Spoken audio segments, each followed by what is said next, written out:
was hosting carne asada last weekend, a barbecue. And we had 24 tortillas left, but very little carne, meat. Then my brother shows up with another 12 tortillas. I told him that was no help at all. The carne was currently my limiting reagent. No joke. He called me a nerd for using chemistry terms while cooking. He wasn't wrong. This is real chem.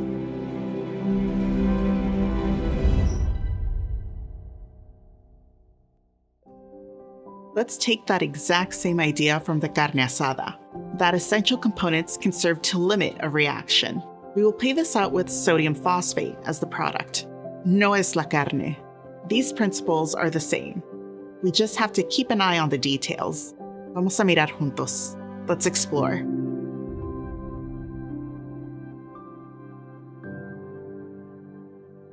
Consider the reaction that occurs when a solution of sodium hydroxide is added to a solution of phosphoric acid.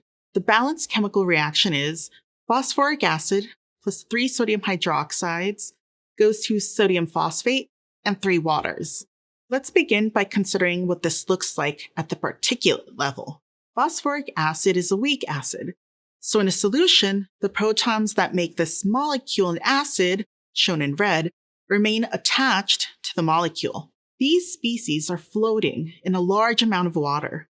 Sodium hydroxide is a strong base, so the sodium and the hydroxide ions dissociate from one another and float freely in the water.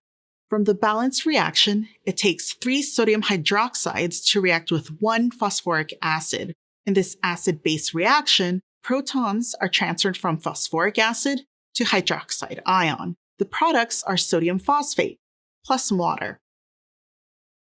Let's simplify this a bit to make it easier to see what is happening. Although the reaction produces water, this is an aqueous solution, and we aren't showing the huge number of water molecules in the solution, so we won't show these water molecules formed from the reaction. The sodium ions are important for keeping the solution electrically neutral, but they don't directly participate in the reaction. For this reason, they're often called spectator ions. Like spectators at a sports game, they're just watching the action from the sidelines. This focuses our attention on the reacting species. We can use a particulate representation to make this even easier to visualize, replacing the reacting species with symbols. Let's perform a titration, where we slowly add the base to the acid. As we start to add base, it reacts with acid to form a product. At some point, we have added just enough base to react with all the acid. We call this the equivalence point.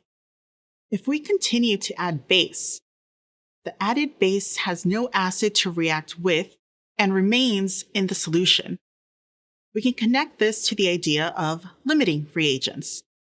Before the equivalence point, the amount of base is less than what is needed to react with all the acid. The base is the limiting reagent because it limits the amount of product that is formed. We can also say that the acid is an excess reagent because there is more of it present than is needed to react with the base. At the equivalence point, we have the exact amount of base needed to react with the acid. There is no limiting or excess reagent.